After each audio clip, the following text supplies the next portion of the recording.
जैसा कि हम सभी जानते हैं कि इस मौजूदा हालात में अमेरिका और भारत के बीच जो व्यापारिक तनाव है एक नई ऊंचाई पर पहुंच गया है। राष्ट्रपति डोनाल्ड ट्रंप ने भारत के निर्यात पर अब 50% का टैरिफ लगा दिया है। दरअसल ट्रंप ने पहले भारत पर 25% टैरिफ लगाया था और फिर रूस से तेल खरीदने को लेकर भारत पर अतिरिक्त 25% और पेनल्टी के तौर पर टैरिफ लगा दिया।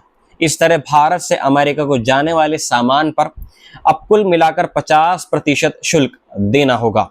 ये कदम भारत की अर्थव्यवस्था पर गहरा असर डाल सकता है, क्योंकि भारत अमेरिका को हर साल करीब 87 अरब डॉलर का निर्यात करता है और अनुमान है कि इसका लगभग 66% हिस्सा इन टैरिफ से प्रभावित होगा।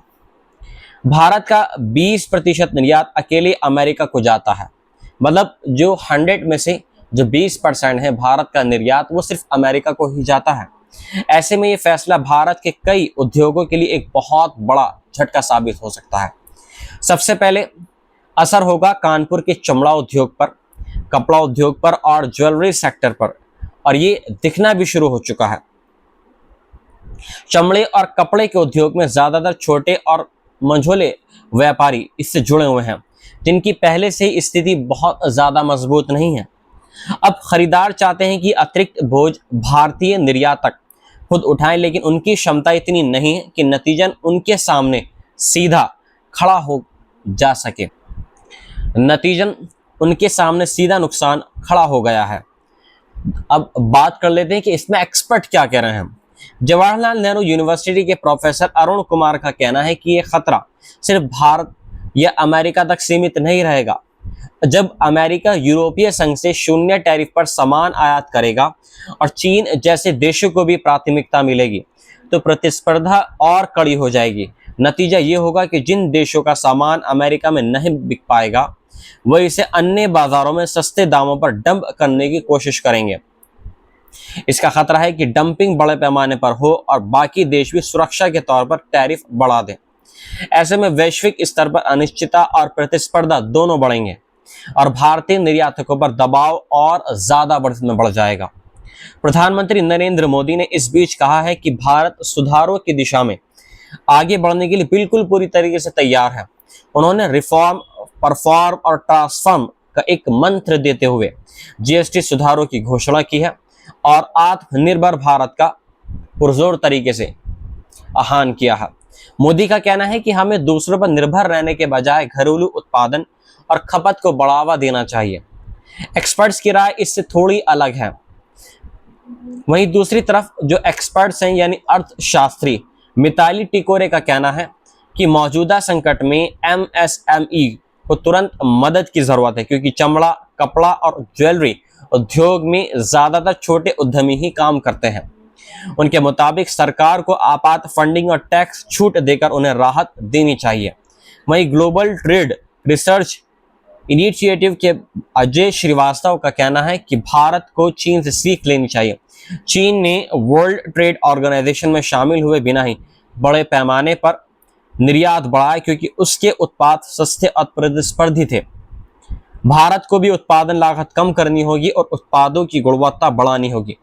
श्रीवास्तव का कहना है कि ब्याज मुक्त कर्ज और एमएसएमई को सस्ती फंडिंग उपलब्ध कराने से निर्यातकों का सहारा मिल सकता है। भारत में पहले इंटरेस्ट इक्वलाइजेशन की एक स्कीम थी, जिसके तहत छोटे उद्योगों को कर्ज पर ब्याज में छूट दे दी जाती थी, लेकिन ये योजना अब फंड की कमी से प्रभावित हो रही है। एक्सपर्ट्स का सुझाव है कि इस योजना को बड़े बजट के साथ वापस लाया जाना चाहिए, ताकि न सिर्फ छोटे बल्कि बड़े और मंझोले निर्यातकों को भी इसका फायदा मिल सके। साथ ही जीएसटी सुधारों का दायरा भी बढ़ाना होगा।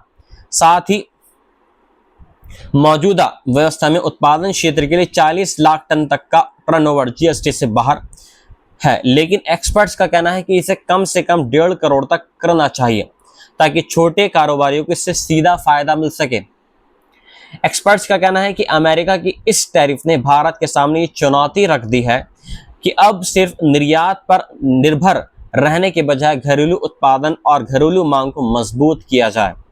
भारत की आबादी लगभग 125 करोड़ से भी और ज्यादा अधिक है और इस विशाल बाजार में यदि आंतरिक मांग को बढ़ाया जाए तो रोजगार और उत्पादन दोनों को सहारा मिल सकता है। इसके लिए कृषि क्षेत्र और असंगठित क्षेत्र में सुधारों पर विशेष ध्यान देने की जरूरत है। कई एक्सपर्ट्स ये भी मानते हैं कि भारत को 1991 जैसे बड़े और त्वरित सुधारों की इसमें पुरजोर तरीके से जरूरत है, जब तत्कालीन वित्त मंत्री मनमोहन सिंह ने लाइसेंस राज खत्म कर दिया था और भारत का बाजार पूरी तरीके से खोल दिया था। आज की प्रतिस्पर्धी में भी सरकार चाहे तो नियामक सुधार तुरंत लागू कर सकती है, क्योंकि ये अधिकतर दस्तावेजों पर हस्ताक्षर करने भर की एक प्रक्रिया है।